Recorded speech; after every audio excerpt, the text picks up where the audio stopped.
Welcome, everybody, to the 2021 Hunger Games. No, this is not the Hunger Games sequel, but it might as well be. But anyway, let's get into the review of this new series that's dropping on Amazon Prime very soon. So let's start the review right now.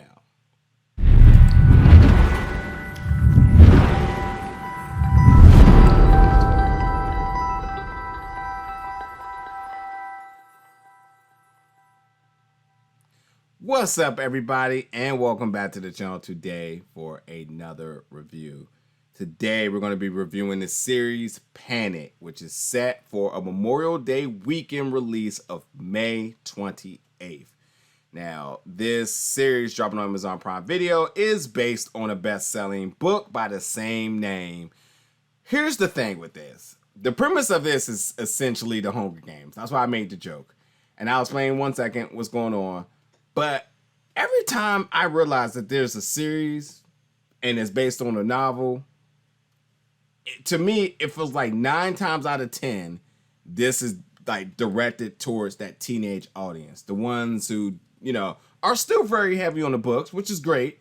But like when it translates into the screen, it's basically giving a visual depiction of what they've been reading. And obviously the source material is good, and that's why you get an opportunity to do a movie or a series, and it knows its core fan base, and I don't think it ever truly exceeds that.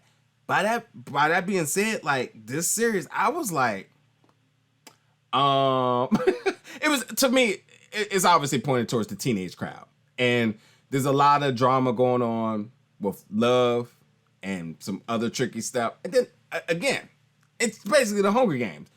You have this small town in America where every year they play this game. Graduating seniors, they play this game. And the reward of the game, obviously, is lucrative. You make a lot of money if you do so. So, like, whatever the money amount is, it's still a lot considering that you're just getting out of high school. This year, the rules change. And it's basically up to everybody to decide how much they're willing to risk in order to get out of the game. Because once you play the game, you're forever in it. Now, tell me if that don't sound like the Hunger Games. Like, Katniss won it one year, and it was like, congratulations, you get to do it again next year. And this is like, what? But, that's what this is. It's hour-long episodes. It's 10 episodes each, so it's long. And so, unless you are truly interested in it, it's going to feel like a lifetime watching this. Now, there was some good, interesting developments and twists in it. But again, I don't feel like this was for me. So like when you're dealing with your main characters and how essentially they're dealing with the game, but they're also dealing with like this whole conspiracy around the game, and for the older people not understanding like what this game is, and then some of the discrepancy of the year before they played.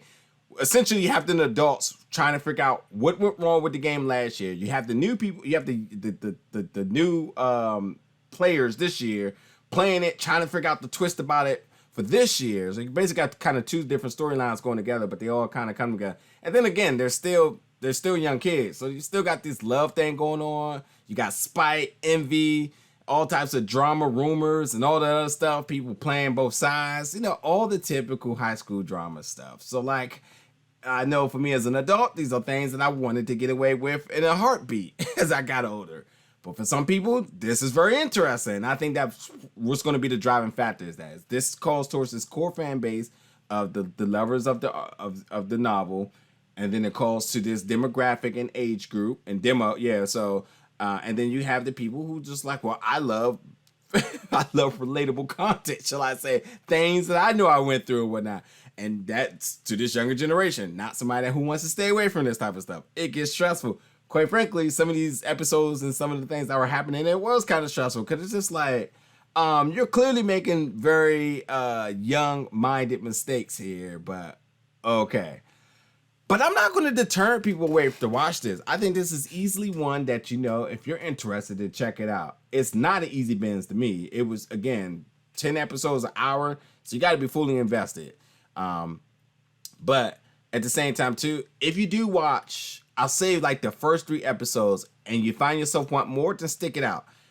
It does have different tones to me. It felt very drama heavy in the beginning, kind of laying down a drama and like a little bit of mystery in the beginning, because you're trying to figure out like what is the game.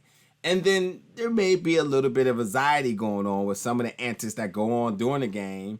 And then once more and more of the facts comes about from the previous year them playing the game and some of the things and stakes for this year, it gets interesting. So like there is some good suspense at time. But I can't stress enough. If this doesn't call to you, then don't manage going out the way for it. That's how I look at it. But I was drawn to it. I was like, man, the poster looked cool, and I was like, hey, this looked like this could be something. And like, the catch line with it's like the game began. So I'm like, all right, sounds like something cool going to be going on here. I love a good psychological thriller. There's no psychological part in this at all. It does have thriller, but nonetheless, this is drama heavy. Teenage drama heavy. So for that audience, I think they will love it. And got to make content for everybody. So like, this is definitely good for the younger generation. I think they will enjoy it for what it's worth. But for me, I don't know. Anyway, this is Panic, folks. This is going to be dropping on Memorial Day weekend. 10 episodes, hour long each, Amazon Prime Video. Drop in the comments if you're checking this out. And if you read the novel already, let me know what your thoughts about this going to. Are you excited that they're bringing this to the screen for you? Or are you just rather when some things are better left as a book? Let's hope that's not the feeling coming out of it. But nonetheless, folks, thank you so much for watching this review. And stay tuned because more reviews are coming very soon. See you later, folks.